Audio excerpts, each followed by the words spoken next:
Salam damai untuk Indonesia, berjumpa lagi bersama saya, Papa Dimas. Info masih lagi nyariin adab dan etika, nggak nemu. Info kali ini datangnya dari El Samsul yang nggak layak ada di debat Cawapres semalam. Karena apa? Karena levelnya nggak nyampe ke sana. Dia orang yang sangat niradab dan niretik.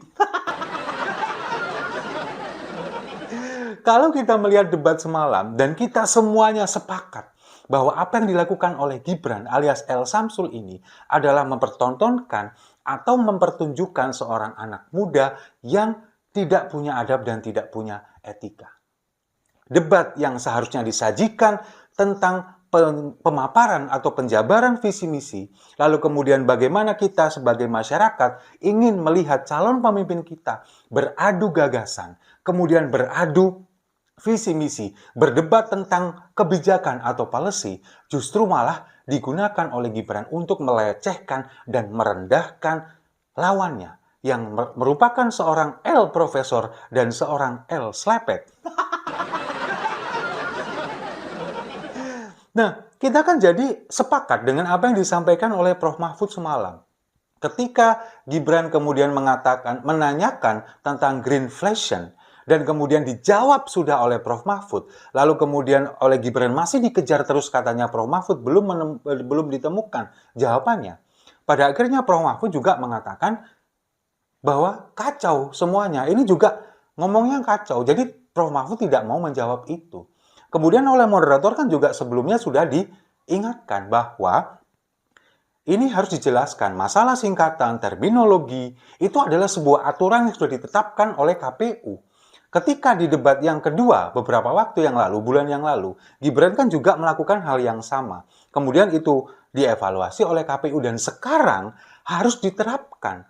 Siapapun itu, entah itu dia adalah seorang profesor, entah dia itu adalah seorang menteri, peserta debat itu, entah dia itu seorang yang mabuk asam sulfat, harus mengikuti apa yang disampaikan oleh KPU.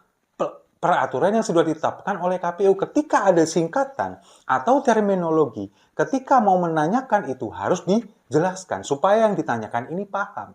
Nah, lagi-lagi El Samsul melakukan pelanggaran di sana. Makanya Profesor Mahfud kemudian menolak untuk menjawab itu. Karena apa? Karena ini tidak layak ada di debat cawapres. Ini levelnya bukan level debat cawapres. Hanya ingin mengejar tentang terminologi. Lalu kemudian kita juga sangat sepakat, terutama saya sangat sepakat dengan apa yang disampaikan oleh El Slepet, Gus Muhaimin. Ketika dia mengatakan bahwa ini adalah debat, bagaimana kita mengadu policy, bagaimana kita mengadu kebijakan, bagaimana kita mengadu visi misi, bukan acara cerdas cermat yang mengadu tentang penjabaran atau kemudian definisi tentang terminologi, istilah-istilah, bukan masalah tebakan-tebakan, singkatan-singkatan dari istilah-istilah yang tidak dipahami oleh semua orang. Itu dilakukan lagi oleh Gibran. Makanya ketika Gus Muhaimin mengatakan bahwa ini tidak seharusnya level Anda ada di sini, tidak seharusnya ini levelnya seperti ini. Saya sangat mendukung itu. Level seorang cawapres bukan lagi masalah tentang bagaimana menjelaskan tentang singkatan, bagaimana kemudian menjelaskan tentang arti sebuah istilah asing, bukan seperti itu. Kalau kita melihat bagaimana debat antara Profesor Mahfud dengan Gus Muhaimin, kita melihat mereka saling beradu gagasan. Tapi ketika lawannya kemudian memberikan pernyataan yang benar, lawannya ini kemudian juga sangat setuju. Artinya apa? Mereka saling mengisi. Ketika ada kekurangan mereka sanggah, lalu ketika ada sebuah kebenaran mereka mengakui itu. Tapi itu yang tidak dilakukan oleh El Samsul, tidak dilakukan oleh Gibran. Nah, akibat dari ini semua, mulai dari semalam hingga saat ini, sentimen negatif kepada Gibran itu sangat amat tinggi. Bahkan kata-kata seperti songong, lalu kemudian angkuh, lalu ada juga, mohon maaf, tolol.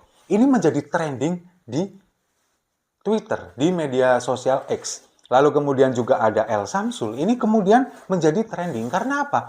Karena sentimen negatif kepada Gibran ini sangat amat tinggi. Mereka menyayangkan apa yang dilakukan oleh Gibran. Nah, kalau kita melihat tahun 2014, tahun 2019, Presiden Jokowi yang merupakan ayah biologis dari seorang Gibran, itu tidak pernah melakukan ini. Saya terutama, memilih Presiden Jokowi dulu, karena Presiden Jokowi masih lebih baik selevel di atas Prabowo Subianto masalah kesopanan dan masalah adab. Tapi sekarang ketika anaknya maju menjadi cawapres, itu tidak kita lihat. Jadi kesimpulannya, Gibran bukan Jokowi. Jelas kan? Nah, ini pun sekaligus menghancurkan ekspektasi kaum muda sekarang. Ketika tim suksesnya membranding Gibran sebagai seorang calon pemimpin muda yang sopan dan beradab. Lalu kemudian semalam ditampilkan bagaimana cara dia melecehkan lawannya. Kita tidak pernah memikirkan lawannya ini adalah orang yang lebih tua, seorang profesor sekalipun, seorang santri sekalipun. Tidak, kita ambil rata. Bagaimana seorang calon pemimpin harus menghargai lawan debatnya, siapapun itu. Coba kalau kita lihat Profesor Mahfud kepada Mas Gibran, Pak Gibran yang terhormat, calon wakil presiden yang terhormat. Kepada Gus Muhaimin, calon wakil presiden yang terhormat. Hal yang sama dilakukan juga oleh Gus Muhaimin.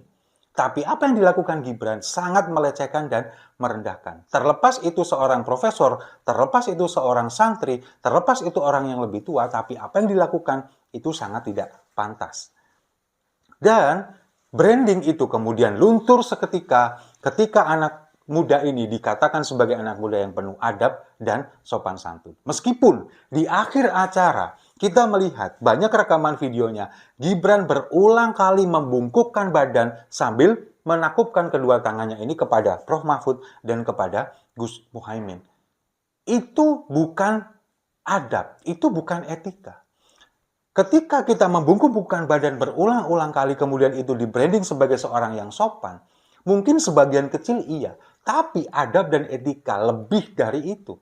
Bagaimana kita menghargai seseorang ketika kita berbicara, bagaimana kita tidak memandang rendah kepada lawan bicara kita, itu jauh lebih penting.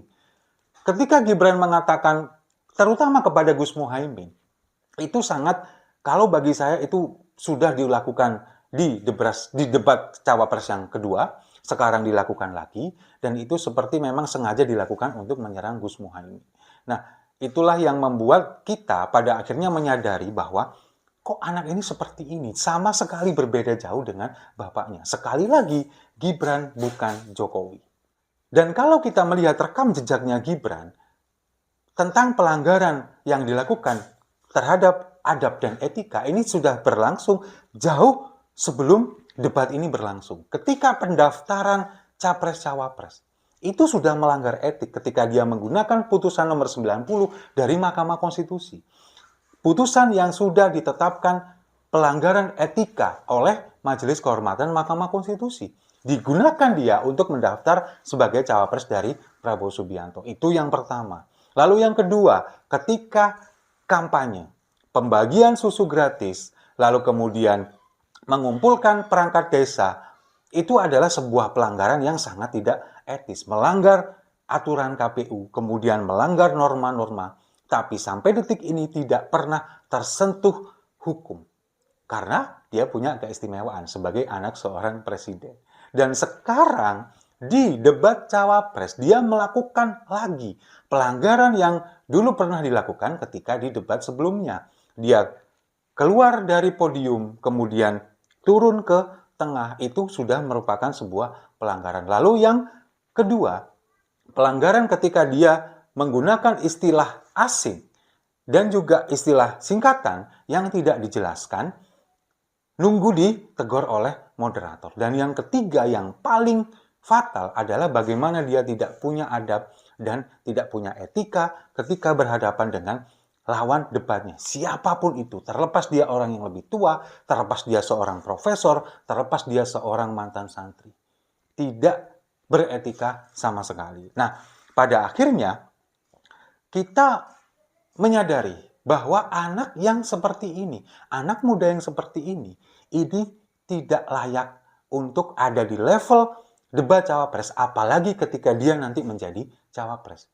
Makanya kenapa kemarin ini dirumuskan undang-undang bahwa calon yang bisa mendaftarkan diri berusia minimal 40 tahun. Ya ini salah satunya.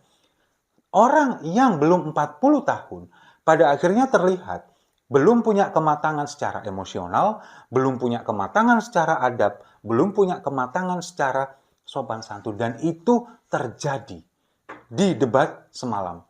Dan kita pada akhirnya mengetahui bahwa keputusan MK yang meloloskan seorang yang belum berusia 40 tahun tapi sudah pernah menjadi kepala daerah berakibat fatal, dan kita menyaksikan seluruh Indonesia bahwa keputusan itu sangat amat melanggar etika. Setuju ya? Kalau setuju, mari kita minum kopinya sama-sama untuk adab yang jauh lebih tinggi daripada ilmu.